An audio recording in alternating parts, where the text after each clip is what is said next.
Estamos aí, mais uma semana com os Planos de Estudos Tutorados de Minas Gerais, os PETs. Esse é o PET volume 3, essa semana 4 do 8º ano do PET de 2021. Lembrando que toda semana tem vídeo novo aqui no canal, por isso não se esqueça de se inscrever no canal, dar like nesse vídeo, curtir, comentar e compartilhar com os colegas de vocês, beleza? Então, pegue seu caderno e vamos juntos fazer as atividades dessa semana. Pessoal, essa semana a gente vai falar um pouco mais aí sobre as características, políticas e econômicas do Segundo Reinado. O Segundo Reinado iniciou-se em 1840 por meio do golpe da maioridade e ficou marcado por inúmeras transformações. Ele encerrou-se em 1889 com a proclamação da República. Então a gente tem aí esse período que vai do golpe da maioridade até a proclamação da República, chamado aí de Segundo Reinado.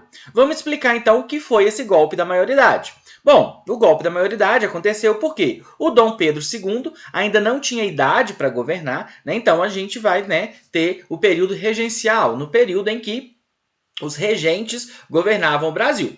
O Brasil vai passar por algumas revoltas, você vai ter uma instabilidade aí política, então alguns partidos políticos, principalmente o Partido Liberal, vai apoiar o Dom Pedro a dar o golpe da maioridade. O que é isso? Ele antecipou a maioridade dele. Então, ele não assumiu o trono com 18 anos, ele assumiu o trono com 16 anos. Então, com 16 anos, ele já era imperador do Brasil. Bom, logo depois que o Dom Pedro assume a política, ele assume o cargo aí, como imperador, a gente tem o que a gente chama de eleições do cacete. Por quê? Porque foi uma eleição muito violenta, então a gente tem aí o governo usando de violência para conseguir eleger os deputados que ele queria. A gente vai ter uma separação política no Brasil nesse período de Partido Liberal e Partido Conservador. Eram os dois partidos que faziam parte da política nacional. Só que, na prática, esses partidos não eram tão diferentes assim. Eles tinham algumas contradições, tinham algumas diferenças, um queria um governo mais centralizado, outro menos centralizado, mas no fundo os dois partidos eles defendiam direitos, os privilégios dos grandes proprietários de terra, então não tinha uma grande diferença. Aí a gente tem o parlamento no Brasil, chamado de parlamentarismo às avessas. Por quê? Porque embora você tivesse o parlamento, no parlamento você não tinha grandes discussões, porque o Partido Liberal e o Partido Conservador, eles eram mais ou menos a mesma coisa. Eles vão se revezar no poder, uma hora é o Partido Liberal, outra hora é o Partido Conservador, e tudo isso era orquestrado, tudo isso era controlado pelo Dom Pedro, o Dom Pedro II, através principalmente do poder moderador, como ele conseguia controlar tudo aí. Então por isso parlamentarismo às avessas, porque o parlamento não realmente agia como um parlamento independente, e ele não tinha uma pluralidade de ideias ali dentro. Bom, nas relações internacionais, a gente vai ter a Lei Bill-Aberdeen, que vai ser uma lei importante, porque ela vai ser uma lei que vai ser assinada para agradar a Inglaterra, proibindo o tráfico de escravos. A Inglaterra fazia pressão para que a escravidão acabasse no Brasil, e a gente viu que a escravidão no Brasil ela vai terminando aos poucos, porque o governo, como ele tinha, ele defendia os interesses dos grandes proprietários de terra, os grandes proprietários de terra não queriam o fim da escravidão, então a Inglaterra, por exemplo, pressionava ao fim da escravidão, a gente tinha movimentos internos também, a gente vai ver que a Guerra do Paraguai também vai ajudar nessa pressão para acabar com a escravidão, e o governo vai demorar muito para acabar com ela. A Inglaterra, ela queria colocar fim no tráfico de escravos porque ela era boazinha. Não, pessoal, a gente tem que entender que a Inglaterra tinha interesses econômicos, Para ela, quanto mais gente assalariada, quanto mais gente recebendo salário, melhor, porque ela pode vender os seus produtos. Bom, nas relações internacionais a gente tem também a Guerra do Paraguai.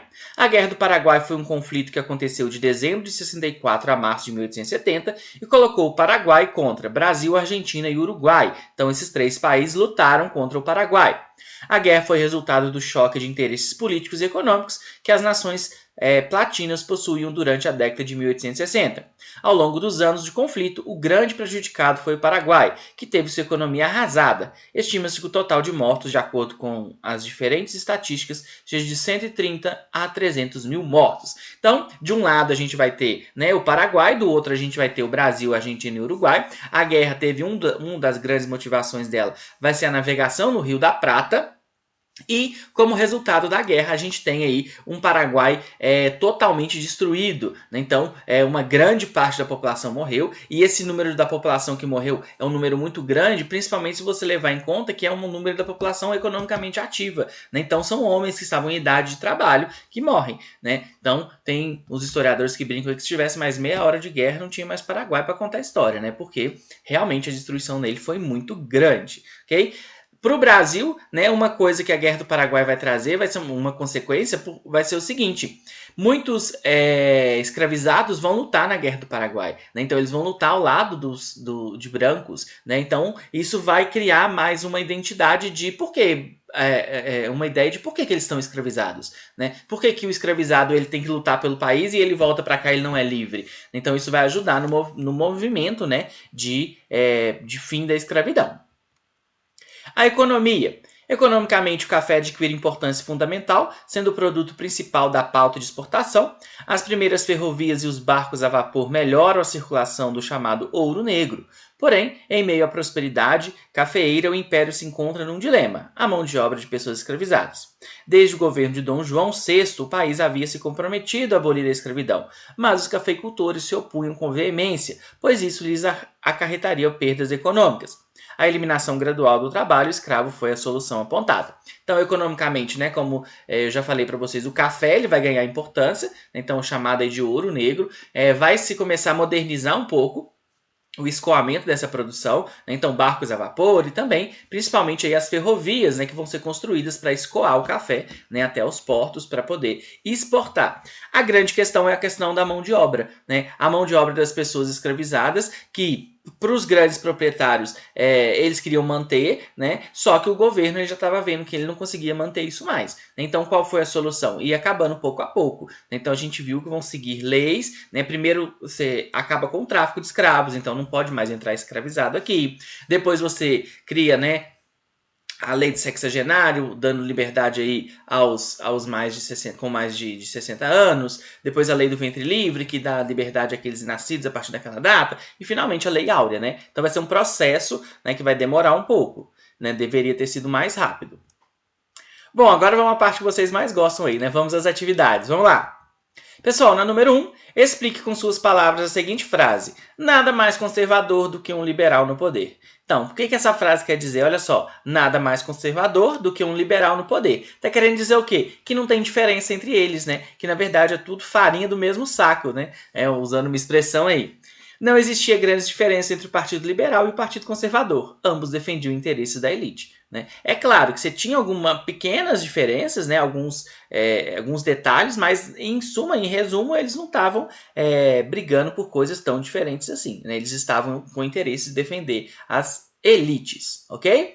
Vamos para a próxima. 2. Ora, disse, não é isto uma farsa? Não é isto um verdadeiro absolutismo do Estado que se acham as eleições do nosso país? O poder moderador pode chamar a quem quiser para organizar ministérios. Essa pessoa faz a eleição porque há de fazê-la. Essa eleição faz a maioria. Eis aí está o sistema representativo do nosso país. Tido como ponto de partida para o movimento de 15 de 11 de 89, o manifesto, em sua crítica ao fundamento das instituições políticas do Império, questiona o poder moderador e o sistema parlamentar, vigente na época. Aponte o responsável pelo exercício do poder moderador, segundo a Constituição de 1824. Então, olha só, essa resposta foi retirada direto da banca, né, da UFRJ. O poder moderador foi instituído por Dom Pedro I na Constituição de 1824, visando a centralização do poder na organização do Estado brasileiro. Então, a Constituição ela dizia, né, que o imperador é que exerceria o poder moderador, ok? Na próxima, letra B, explica a partir do texto o porquê de diversos historiadores consideraram o sistema parlamentar brasileiro de então um parlamentarismo às avessas. Através do poder moderador, o imperador tinha poderes para dissolver a Câmara dos Deputados e convocar novas eleições, descaracterizando as finalidades do parlamento. Então o parlamento ele existia, mas na verdade quem mandava em tudo era o imperador. Por isso, parlamentarismo às avessas.